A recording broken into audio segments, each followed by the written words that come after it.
Welcome to Practical Wisdom Stories. My name is Nikki Kleppel, and we're soul searching today with Elaine Chang. Welcome, Elaine. Thanks, Nikki, for having me. I'm so excited. One of the reasons I wanted to have you come on is you are one of my graduates. You took the program, you came back as an assistant for the Women in Tech, and you had a really inspiring story about sharing with some of the women at Microsoft. So why don't you first of all tell us a little bit of introduce yourself and tell us about your role, and so we can get to know you. Thanks, Nikki. I'm Elaine Chang. I lead conversational AI product development at Microsoft. I'm also a mom of two girls, 8 and 7 years old. I'm a coach, a book author, and a founder of the nonprofit Leading Inspiring Transformation. You already have quite a resume, so thank you. And I'm so happy to be a part of. I know we're both dedicated to women in tech and inspiring other people, and you really up-leveled your, especially presentation skills, to be able to have that confidence to bring a message and empower other women. So maybe tell us a little bit about that journey. Yeah. So I was thinking one of the Dale Carnegie thing that I think you asked us to think back, reflect a defining moment in our childhood. So I was thinking there was like one little thing that many years later, some of my classmates told me. They said like, it's actually right now quite fitting with New Year. One of those New Year, I think they told me that I put a little card, like a Happy New Year card or maybe thank you card with a candy, wrapped it like in a Chinese candy that actually has some fortune, kind of like a good positive writing word in those candy and in each of the drawers, kind of as a surprise because I didn't really say it was from me. And then that bring a lot of happiness to my classmates. And later on when they knew it was me, like they were so happy. So I think, reflecting back, I think that maybe was showing the value, early sign of like showing my value of that I care. And then because I care about the product, I care about the customer I work with, I care about the team, I care about how we do things. So that really kind of brings me really grounded for how I do things and how I set a good standard and how I want to inspire others to do a lot of the things that I do. Oh, I'm not surprised by that story. You're very generous, the way that you gave your time, both in our program as well as to some of the employee resource group, women's groups as well, to share your story. One that was really popular was that soul searching you did around, what's the difference between work-life balance, work-life integration, and the insight that you got from that discovery. Yeah. I think many of us really have been struggling with work-life balance. Me too. And then with my young girls growing up and my husband and I both work in very demanding tech world, we've been trying to optimize this work-life balance thing for years. And every time it feels almost like when we finally get something better, and then the life will throw you some new challenge to kind of challenge that balance again. And I just remember very clearly, like kind of in September 2019, I feel finally my both girls are getting into the same elementary school, taking the same school bus. Like finally, I feel like, yeah, we are getting you did it. Yes, we have some like better work-life balance routine. Then of course, last year, pandemic just hit all of us. And then kids started remote learning.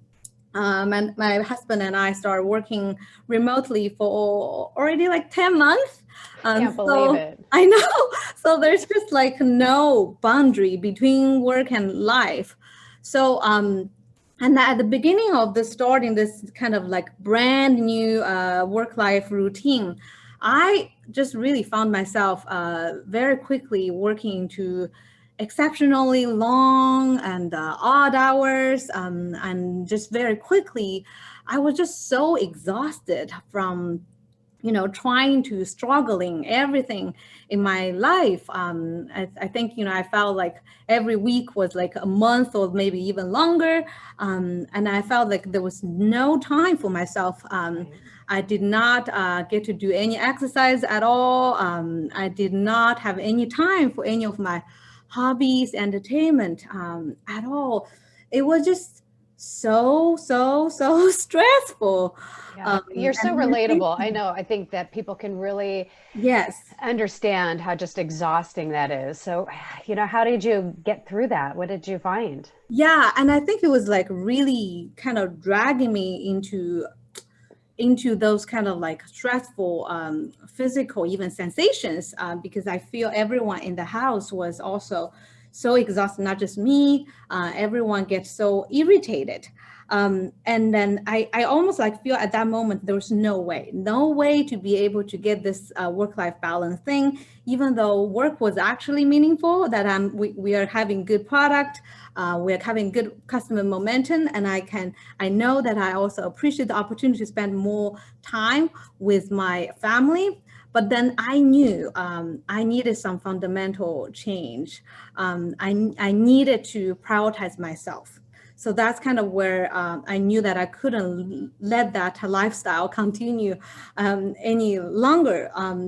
So I started thinking, I learned all the coaching skills. So let me use those coaching skills for myself. So I started just asking myself a lot of those coaching questions and also validate and acknowledge my own heart feelings and really gave myself time to ponder what do I really want?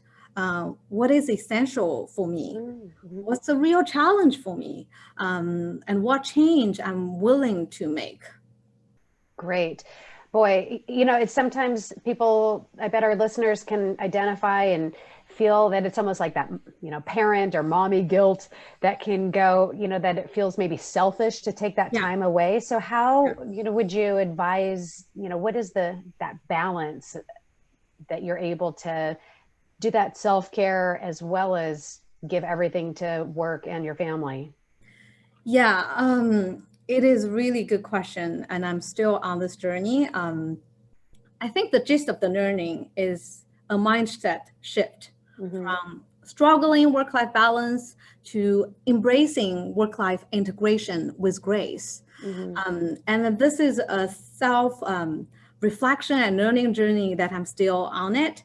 And I will summarize kind of like a three level of insights that I think I've kind of like, was thinking that how that was helpful for me of this insights of embracing work-life integration with grace. Mm-hmm. The first insight is really more self-acceptance and self-compassion for an integrated me. I think that is a really hard thing to do. Like that means you fully accept whatever state I am at. It is okay. Mm-hmm. And then that means it is okay if that I haven't finished some very important project that I wanted to finish at work. It is okay if like my house is messy sometimes.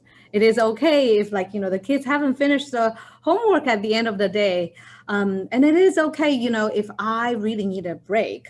And I think I just needed to give that grace for myself. And I do feel that a lot of us are pretty hard on ourselves, that we are set that goal setting, like now also new year, everyone's like that goal setting and the rigorous planning and execution, and Right. then hoping that in the future I will feel happier or more satisfied if I achieve this future goal. Right. However, like I've learned that, at least for myself, it is more powerful if I can just let myself to live in the moment, and then just accept and appreciate the current state of me, and that gives me some relief, and then that also gives me some more acknowledgement and validation, and then energy to go on. So I am good enough right here, right now. That's it. Boy, I think just being out in nature, we see that's like really grounding. Even when I look at my dog and my cat, that they just kind of embrace the Yeah. state they're in. We can kind of learn to like allow ourselves to be instead of, that human doing, so I Yeah. think that's something. Now, what about with that energy, like you get a lot done, you have accomplished so much. How do you manage some of the lulls in your energy? Yeah, so I think, that kind of come to the second insight that I start seeing a lot of the connection, and third insights of how to manage energy. So the second insights, like for me, was gaining wisdom from the connections that I see from the multidimensional of my life. I think after I kind of like intentionally did this mindset shift, I start seeing that myself as integration of everything around me and all aspects of my life. And it's almost as if a visualization of gathering the energy towards myself instead of like, just letting everything go everywhere and trying to balance, which feels much harder. Yeah. And once I do that, I start realizing that there's actually wisdom that just lie between the connections that I can see between the different dimensions of this integration. And what's And an example? yeah, and like, for example, one of those integration is kind of accepting and allowing my kids to be in some of the meetings if appropriate. I remember in one of the customer meeting that I am actually leading, my daughter just showed up, but actually that was okay. My customer, international customer, was actually appreciated that good mood of starting the meeting, and that was a meaningful connection. So I feel like sometimes we just need to be mindful and open to see those kind of wisdom. I also kind of, I love that. It reminds me of this bumper sticker, don't believe everything you think, that yeah. we can assume our customers are going to think that's unprofessional or something. There was a similar moment where, there was a guy, this is like the very first, like still in March when we immediately shifted to lockdown, and he had his little kid in zip up jammies, and he's like, oh, I'm really sorry. He was like dancing around in the kitchen, and everybody loved it, and so I think like you could almost see him go, oh, it's okay, but Yeah. everybody liked it and felt connected and could just relax about our own dogs and kids and deliveries coming and all of that, to Yeah. realize, hey, we're all connected. We're all going through the same thing. If don't judge me, I won't judge Yeah. you. Yeah, Yeah. totally. I can totally relate to that. And I also start seeing the connection of my skills from different parts of my life. So I started like, seeing that, the skills I learned at work about innovation, leadership, coaching, all of those actually apply really to my parenting. And then, my personal development and my interaction with anyone around me. So I also learned tons from just my kids and from just being mindful and sometimes observing what they learn from school. One thing actually, this is probably resonates with you a lot, is like, about communication and storytelling that I learned from observation of my kids. Like it's also my parenting experience is using analogy Oh, yeah. because like that really works much better with the kids, right? And a very recent example of that was I was seeing how my girls, how their teacher was teaching them about now, especially during COVID, how do you allow and the all kinds of feelings that you have, including the unwanted feelings, in order to live a full and meaningful life. The way they showed it was like a video using a beach ball as a kind of analogy, saying like, if you imagine the beach ball is your unwanted feelings, and if you spent so much energy just trying to get rid of it and then put it underwater, imagine how much energy it's going to take you. And if you actually lose control, it may bounce back much higher and actually come back hurt you. And then what if you just let the ball to be there? So through that analogy, the kids actually learned that you can, instead of actively ignoring those hard feelings, then you can choose to direct your energy to something more important, the activities or people that are more important to you. And that I find like, that's actually just really insightful. So it's kind of saying it takes effort and creativity, But even the smallest step towards allowing your unwanted emotions and the physical sensations to just be there can help you do the things that matter to you to live like this fuller and more meaningful life. And it's so important. I love that example. And I frequently coach my clients about storytelling and using analogies, Yeah. that as we practice doing that with our kids, Yeah. that's actually a skill. Like Yeah. executives, I mean, so many of the executive programs that I'm coaching are, how do you make technical, complex Mm-hmm. ideas easy to understand, explain things to customers in a way that they can get, and keep that trust and connection. So, that skill, back to that, obviously, like work-life connection to something, I agree, is like such a high value of realizing Yeah. parenting is leadership, Yeah. right? Volunteering, being a room parent, there's all these different experiences that we have outside of work, that if Yeah. we just look at that and go, oh yeah, actually I've done communication, leadership, et cetera. So like help people to see their own strengths in new ways. So it's brilliant. Yeah. What else did you discover? Yeah. So the third insight is around energy, like manage. I find it really helpful for me to view managing energy, but not time. And I think energy can be a very abstract term to like that. I mean, probably mean different things to many of us. I know like in meditation, sometimes people visualize as almost like the blue light or some warm ocean around you or whatever. But whatever definition it is, I know like for me, the more energy I have, the more creative I am, the more productive I am, and then the more patience I have, and then the more mindful and gratitude I can be aware of. So because of that, I find it really helpful for me to think of energy as my measurement. So I use that to try to kind of manage my day instead of managing the time.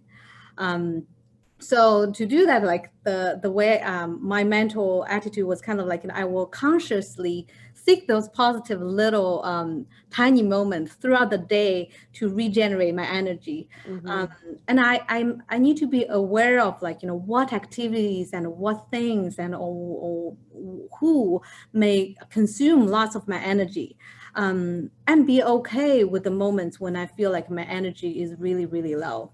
Mm, terrific.